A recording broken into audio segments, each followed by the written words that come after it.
ये किस लिए है? इस मन को रंगाने के लिए। इनसे कुछ बनता नहीं, इनसे कुछ बनता नहीं है। इनसे तो एक हिलोर उठाई जाती है कि किसी न किसी तरीके से इसके अंदर हिलोर जग जाए और उसको अपने घर की याद आ जाए। जैसे सावन में ही क्यों याद आती है, सावन में ही क्यों झूले झूले जाते हैं, सावन में ही क्यों मतलब मंगल गीत गाए जाते हैं, क्योंकि किसी न किसी तरीके से अपने घर की याद आ जाए। इसलिए आत्मा कहती है ऐसा कुछ ना तक दर्श नहीं दिए, मेरी आयु घट रही है निरंतर, मेरी जो श्वासें हैं वो निरंतर घटती जा रही हैं। हाँ जी, हो सत्य गोरे अब तक ना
मेरी आंखें ओझल हो चुकी हैं।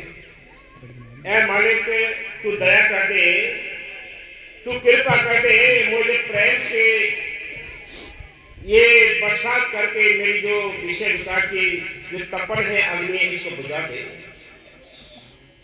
इसलिए संत कहते हैं बिना इस ग्रह के, बिना ये आत्मा जब तक रोएगी नहीं, अपने घर को याद नहीं तब तक कुछ नहीं बनेगा।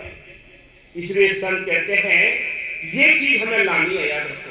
निंदा चुगली बैर विरोध ये काले करने के लिए है। कहते हैं निंदा कोयला खान है, एक दिन तुझे काला कर देगी। ये निंदा चुगली बैर विरोध ये आ गए तो मुझे नहीं कर सकते। बाबा मस्तना जी ने अपने वचन में लिखा है कि अगर आपने किसी की निंदा सुन भी ली तो जो सच्चे अभ्यासी होते हैं उनको 2-4 महीने तक नहीं बोलेगा। बोलो हमारी आपकी औकात क्या है? इसलिए संत ने लिखा है कि इस अपने जो हवेली है इसको खाली रखना है। अगर तुमसे कोई निंदा चुगली करता भी है चाहे जो लोग भी हमारे पास ही गंदगी होती है, तेरी गंदगी क्यों हम उठाएं?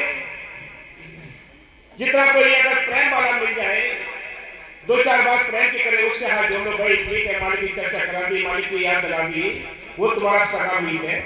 बाकी सारे तुम्हें खींचने और डुबाने वाले हैं, ये संसार डुबाने वाला है। हाँ जी, रोज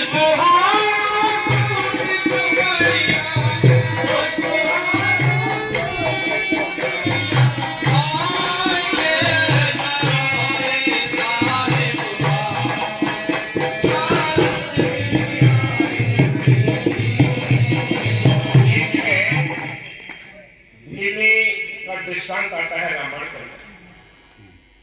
भीमी अपने कुटिया से लेकर जहां तक रास्ता था वहां तक रोज झाड़ू लगाती थी कि मेरे राम आएंगे, राम आएंगे, राम आएंगे। और क्या करती कि झाड़ियों पर जा जाकर वो बेर लाती थी, लेकिन उसको उस मस्ती में उस ब्रह में ये नहीं पता था कि मैं ये झूठे कर रही हूँ। वो ये सोचती थी कि ऐसा ना हो कि खट्टे बेर चले जाएं। वो चटती और झूठे कटे हुए बेर अपनी टोकरी में संचित करती, इकट्ठे करती। ये सिलसिला चलता रहा। बिल्ली की आयु बढ़ती रही, बुढ़ापे की ओर आ गई, सिर हिलने लगा, पैर कांपने लगे, लेकिन फिर भी आस नहीं छोड़ी। फिर क्या हुआ, इधर से देखो हाल ये हुआ कि भाई रामचंद्र जी को वनवास जाना पड़ा। उस वन के अंदर बहुत सारे विद्वान रहते थे, ऋषि मुनि रहते थे, जिनको बड़ा अहंकार था कि रामचंद्र जी कभी आएंगे तो हमारे यहां पहले आएंगे। ये चलता रहा सिलसिला। बिल्ली की हालत कमजोर होती गई, लेकिन तड़प बरह नित्य नेम रोज वही थी। रोज झाड़ू लगाना, रोज फूल भी बिछाना उस पर, और यही कहना मेरे राम आएंगे। तो लोग उसको जो आस पड़ोस जितने विद्वान थे, उनके आश्रम कुटियां थी, वो बड़ा अहंकार दिखाते थे, बड़ी इसकी मजाक बनाते थे, हंसी बनाते थे कि देखो इसके यहाँ आएंगे, ये कुबड़ी के यहाँ आएंगे, क्या इस कुबड़ी के यहाँ आएंगे। लेकिन जब वहां जाना हुआ तो सबसे पहले दिल्ली की कुटिया में रामचंद्र जी पहुंचे। कौन ले गया उसको बताओ भाई, हम ये नहीं बता रहे कि कोई किसी की टिप्पणी करे। कौन ले गया उनके लिए, किसने उनको खींचा? उस बहन ने, तड़प ने, प्यार। इसके चीज के बिना हम सब खा लिए, ये समझो आप कितने पैसे वाले, कितने समझदार हो, कुछ भी नहीं है जब तक ये तड़प नहीं होगी। जब रामचंद्र ने उनकी कुटिया में पैर रखे तो हाथ जोड़कर, नहीं मेरी जाति भी छोटी है, मेरी कुबड़ी जात है, मेरी कुबड़ा शरीर है, जाति भी छोटी है, मैं तुम्हारी लायक नहीं। तो रामचंद्र ने उनको जवाब दिया कि भिल्ली सोने, भक्ति में ये चीज देख ली जाती है, मानने के लिए उसकी भावना, उसकी तड़प, उसकी बलह, ये चीज देखी जाती है, ये कीमती है। मैं तेरे पास आया हूं तो इसलिए आया हूं कि तूने मुझे रात और दिन पुकारा है, तो मालिक ने हुक्म देकर मुझको यहां भेजा है। तेरी ये जो जरूरत थी, तेरी जो रोना धोना था, इसको पूरा करने के लिए आए। बोलो, हम जाति नहीं देखते ऐ भिल्ली, हम तेरी जाति नहीं देख रहे, तेरा काला शरीर नहीं देख रहे, तेरी एक कुबड़ी हालत नहीं देख रहे। हम इसके लिए नहीं आए हैं, तेरी जो ब्रह है, लगन है, तड़प है, उसके लिए आए। हम अपनी औकात बताते हैं। आज से 26-27 साल पहले की बात है। साथ संगत के अंदर प्रेम जगा हुआ, यानी बहुत ही जगा हुआ प्रेम था कि संगत पल पल पर होती थी। हमारे बीच में बैठे हुए बाबूजी हैं, सर्विस सर्कल में भी पूरी यूपी में सबसे पहले नंबर था, जो बाबा जी को लाने में और सब उनके रोने में आंसू बहाते थे। उस तरफ में बाबा 3-4 साल हो गए थे, हम बार बार कहते थे बाबा जी दर्शन दे दो यूपी के लिए, आप एक प्रोग्राम दे दो छोटा सा। हमारे पास ये पैसा भी नहीं, आज भी ऐसे रहते हम खाली हैं, और उसमें भी खाली थे बिल्कुल। उसमें उम्र भी छोटी थी, आज कर्ज मिलता रहता है, लेकिन उसमें तो कोई कर्ज भी नहीं देता, बच्चे थे हम छोटे, लेकिन तड़प थी माल से मिली। बाबा जी को यूपी में लाने की तड़प थी। जब तड़प थी तो क्या हुआ, बार बार रोते थे, रातों रात नक्शा बनाते, रब बनाते रहते थे। ये तड़प थी, बेचैन कर रही थी। घर नहीं दिखा, परिवार नहीं दिखा, बहन भाई नहीं दिखे, कुछ नहीं दिखा। जब चल दिए वहां सेवा करें। माँ की हम भाषा भी नहीं जानते थे, आज भी जानते हैं भाई, पंजाब की जो भाषा है, पंजाबी हम जानते नहीं थे। माँ को रहता नहीं था यूपी का, लेकिन उस बहन ने वहां पहुंचा दिया हमें। वो रुलाती रात और दिन रात बाबा, ये एक अंदर ऐसे लक्ष्य बना हुआ था, बाबा जी मेरे साथ यूपी चले जाए। बाबा जी फिर लास्ट में बोले कि भाई हम बूढ़े हो गए, अब बड़ा मुश्किल है और देखेंगे, चलो दिल्ली देखेंगे। मेरे साथ 50-60 प्रेमी थे। जब बाबा जी जगवाल ने ये कह दिया दिल्ली देखेंगे, तो हमने वो सारी संगत वही होगी भाई सेवा की, और सेवा करने जब सत्संग आया दिल्ली का, तो भाई से 50-60 प्रेमी को लेकर दिल्ली आ गए। अब बाबा जी हर बार कुछ ना कुछ कहते थे, चलो भी देखेंगे बताएंगे। जब दिल्ली आए, सत्संग शाम को मजलिस हुई, देखा कि निरंतर बेचैनी बढ़ती जा रही थी कि बाबा जी चले गए, चूल्हा छोड़ दिया, तो बड़ा मुश्किल हो जाएगा, हमारी आस पूरी नहीं हो पाएगी, हमारी तमन्ना पूरी नहीं हो पाएगी। लेकिन याद रखना, ये चीज पैसे से नहीं मिलती है, अकल चतुराई से नहीं मिलती। मेरे पास एक पैसा भी नहीं था भाई। एक शब्द लिखा कि मेरे शहंशाह जी की चलना पड़ेगा, जो वादा किया है निभाना पड़ेगा। ये शब्द पूरी देश के अंदर चल रहा है और आज भी चल रहा है, आज भी चल रहा है। तो वहीं लिखा, मैंने आधे घंटे पहले वो शब्द लिखा कि आपको बता रहे हैं कि कैसी ब्रह होती है। आप ये से कुछ भी ले सकते हो इस ब्रह से, ये दुनिया के सारे राज ले सकते हो इस ब्रह से। किसी का लक्ष्य बनाने को कोई भी मुश्किल नहीं, कोई काम मुश्किल नहीं। फिर वो शब्द बोला, आधे घंटे पहले लिखा भाई केशवपुर में पीछे पार्क में मजलिस हो रही थी भाई। लिख के सवा आधे घंटे में लिख के उसके बाद वहां बोला मेरे शहंशाह जी की चलना पड़ेगा, जो वादा किया निभाना पड़ेगा। आज भी सुनो इसको, चलता पूरे देश में चलता है। तो मालिक की महर से जब शब्द शुरू हुआ तो जो कड़ी बाबा जी मुख से बोलते थे वो कड़ी उसमें लिखी थी मैंने। हाँ, अब जो लिखी हुई थी उसका बाबा जी इतने हंसे। प्रोग्राम तो दिया ही दिया, लेकिन आप लोगों के लिए फुलवाड़ी भी लगा दी। फुलवाड़ी का भी शब्द बोल दिया उनको, ये बोल दिया शब्द बोले, ओ मामी मेरी जगह खाली तुम लगा दे नाम फुलवाड़ी। ये नाम की फुलवाड़ी लगाई है, उसने लगाई वो बख्शीश है जो आज चली आई है। हमारी कोई औकात नहीं, हम आपको समझा दें। कौन मानने वाला है? सतगुरु। कौन मानने वाला है बताओ? कोई मानने वाला नहीं। वो ताकत है जो प्यार देती है, आपके अंदर बैठ कर हमें प्यार देती है, हमारे अंदर बैठ कर आपको प्यार देती है। वो शक्ति है, वो बख्शीश है, वो काम कर रही है। किसी के चक्कर में ना पड़ो, अपने भजन सिमरन मस्ती से लगे रहो, दूर रहो निर्वाचन की गंदगी से, यानी जो कचरा है कूड़ा है इनसे दूर रहो, तब अंदर को ब्रह आएगी।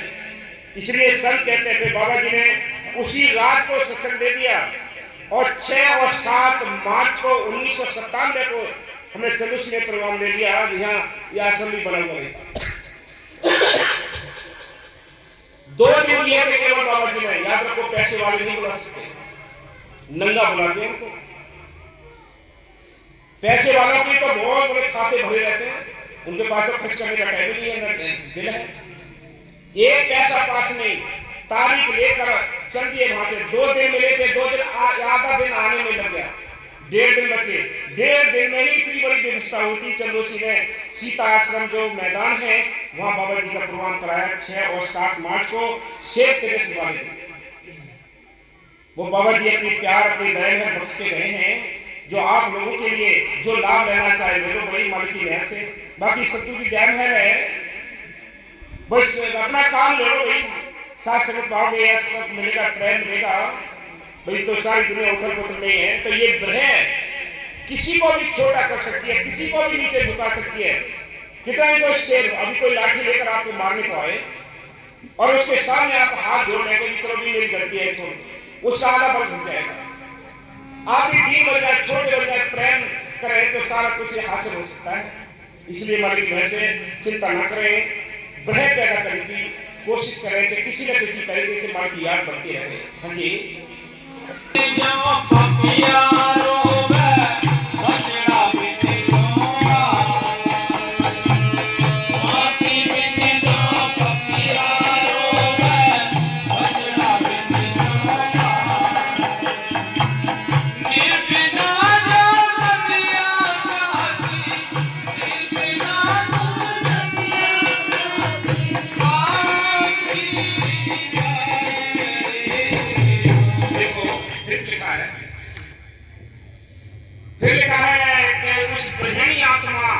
किस तरह व्याकुल होती है, कैसे व्याकुल होती है कि जैसे पपिया स्वाति दूध के लिए तरसता है, तड़पता है, रोता है, बिलखता है, किस लिए कि स्वाति दूध आ जाए, मेरी प्यास बुझ जाए। ऐसे ही वो ग्रहण आत्मा हर समय ऊपर देखती रहती है, मेरा पीतल के दर्शन आ जाए, उसके दीदार हो जाए। ये तड़प जब तक नहीं होगी तो आकाश चतुराई से कुछ नहीं मिलेगा। इसलिए संत कहते हैं, एक प्यासा पपिया गंगा के ऊपर हो रहा था और पपिया का जो प्राण है वो कितने ही तालाब, कितने नदियां, कितने पोखर भरे पड़े हों, कहीं पानी नहीं पीता है, केवल स्वाति बूंद से ही अपनी प्यास हो जाता है। जब आकाश में उड़ रहा था, किसी बेरहम शिकारी ने उसको तीर मारा। तीर लगते ही घायल अवस्था में वो गंगा की धार में गिर पड़ा। लेकिन घायल होते हुए भी उसको याद रहा अपना प्राण, कहीं ऐसा ना हो कि गंगा की बूंद कहीं पानी मेरे अंदर आ जाए और मेरा प्राण टूट जाए। उसने अपनी चोंच को बंद कर दिया और अपने प्राण त्याग दिए। बोलो, ये प्राण होते हैं। हमें जरा बुखार आ जाए, परेशानी आ जाए, घाटा आ जाए, बिजनेस में कम हो जाए, उतर गया रंग। ये रंग बहुत जल्दी उतरता है। शराबी का रंग नहीं उतरता, कितने समझाना। जुआरी का रंग नहीं उतरता, कितने ये रंग पक्के हैं। मालिक का रंग बहुत कच्चा है, बहुत कच्चा है। याद रखो, ये बहुत जल्दी उतरता है। जो पक्के होते हैं, सूरवीर होते हैं, उनका पक्का होता है। जिनका रंग चढ़ गया उनका पता नहीं। मोहन ने अपने बेटे के 2 फाड़ कर दिए, क्या उसका रंग उतरा? हरिश्चंद्र राजपाट सारा अपना बेच दिया, सब कुछ कर दिया, अपने आप को बेच दिया, क्या उसका रंग उतरा? कितने संत महात्माओं की देख लो आप, उदाहरण देख लो, मीराबाई को देख लो आप। माँ ने कुछ शर्त किए, यानी गलियों में निकल पड़े, कोई परवाह की इसने? कोई परवाह नहीं करता। जिसको इश्क लगता है मालिक से मिलने का, कोई परवाह नहीं करता। वो ये परवाह लुका छुपी जब तक है, जब तक हमारे अंदर कमजोरी है। याद रखना, ये लुका छुपी जो है, ये जब तक हमारे अंदर संकल्प नहीं है, कमजोरी है, तब तक है ये। जिस दिन आपके अंदर दृढ़ संकल्प हो जाएगा, लक्ष्य मिल जाएगा, उस दिन ये सारी लुका छुपी खत्म हो जाएगी। और क्या आ जाएगी? निर्भयता। निर्भयता आ जाएगी, फिर निर्भय हो जाओगे, आपको टेंशन नहीं होगी। तब कभी शामिल लिखा है कि छोड़ो तड़पने की आशा, निर्भय हो गुण भाई, निर्भय हो जाओगे। फिर कोई चिंता नहीं, कोई कुछ कह रहा है चिंता नहीं, कोई क्या कह रहा है चिंता, कोई चिंता नहीं, तो निकल पड़ोगे। हाँ जी, निर्बिना जो नदिया प्यासी, निर्बिना जो नदिया प्यासी।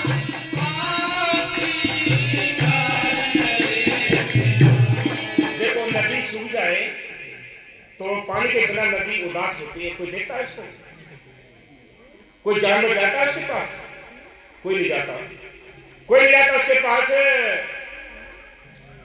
इसलिए संत कहते हैं, तो कौन जाता है उसके पास?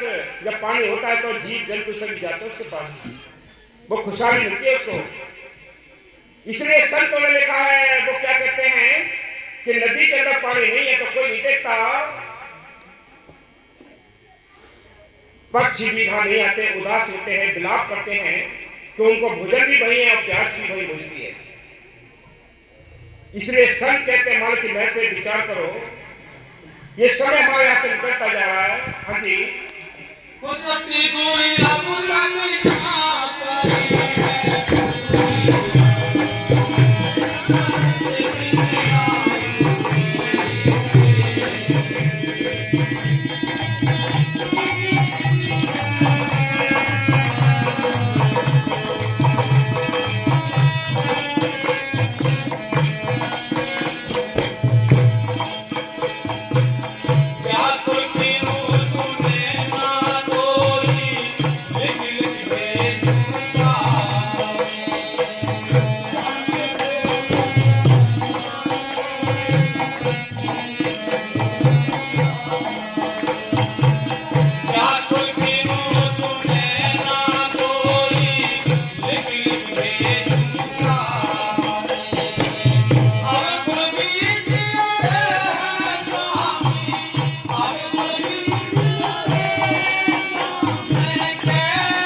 दर्शन नहीं होते हैं तो और जगह बेचैनी हो जाती है।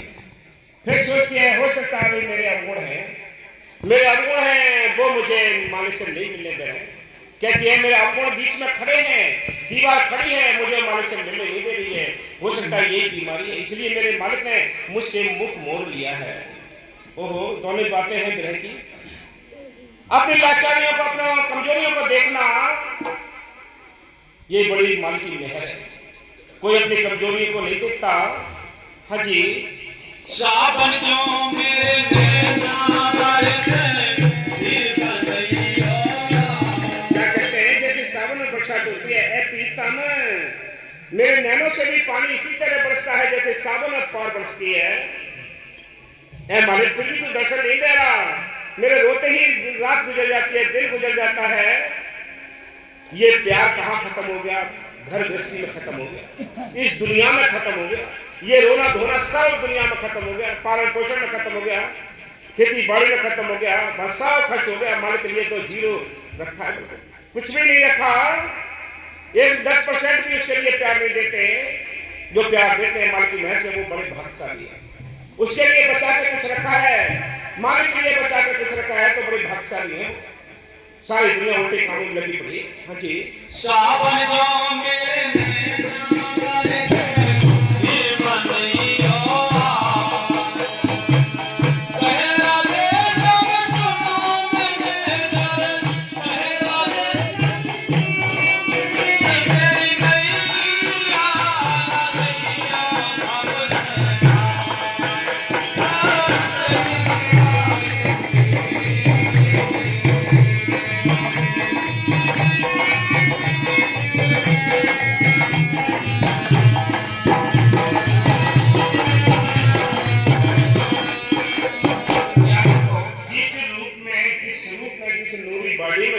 संत नाम देते हैं, वो रूप आपको अपने अंदर बिठाना पड़ेगा। उसके द्वारा अंदर दूसरा रूप मिलेगा आपको जो अजीब होता है, जिसको देखा भी नहीं जाता, उसकी बाणी कानों से न सुनाई देती, उसकी बाणी न जुबान बोल सकती है। पहले तो वो रूप जो नाम दिया है उस रूप को आप हर समय नजर में रखना है, अभ्यास करके उसके द्वारा दूसरा रूप मिलेगा आपको। जो कहते हैं दोनों जहां के मालिक तेरा ही आसरा है, वो दोनों जहां का मालिक है। जब रानी इंदुमती के लिए कुछ यानी देखने की लालसा जब हुई तो कबीर साहब से कई बार कहा कि महाराज कुछ दिखाई नहीं देता और इधर उधर की बातें करते रहते। जब काफी टाइम गुजर गया, एक बार क्या कहा, थोड़ा सा भाव आया, फिर बाबा जी यानी कबीर साहब ने उनको तसल्ली की, बिठाला है, अंदर सूरत चढ़ गई। जब सूरत चढ़ गई तो फिर कहा कि भाई तसल्ली हो गई तो ये हो गई। फिर रानी ने कहा कि महाराज आप पहले ही ये बात बता देते कि आप ही वहां बैठे हुए हैं तो मैं ये कुछ देखने की जिद नहीं करती। रानी अगर मैं पहले बता देता तुझे तो तू विश्वास नहीं करती। अब तूने यहां भी देख लिया, वहां भी देख लिया, स्वरूप एक ही होता है।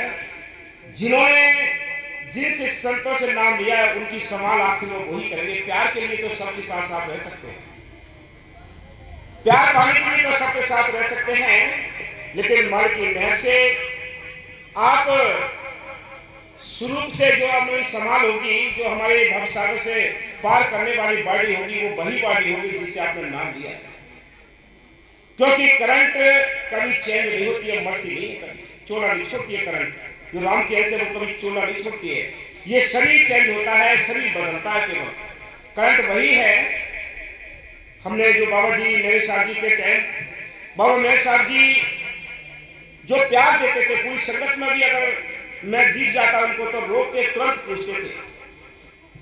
वही प्यार जब मतलब बाबा जी ने गद्दी सौंपी बाबा बकीर साहब जी की, तो वही प्यार बकीर साहब के अंदर बैठकर वो देने लगे कि कितनी संगत होती थी, वही खड़े होकर पूछ रहे थे भाई राधे साहब कैसे है, देना चल रहा है, क्लास लग रही है, क्या ठीक है। हर बार कोई ना कोई बच्चा देकर भेजा, कभी खाली नहीं आए। जब भी गए ये खेल मालिक का है भाई, वही बरह देता है, वही समझाता है, वही समझने वाला भी। हाँ जी।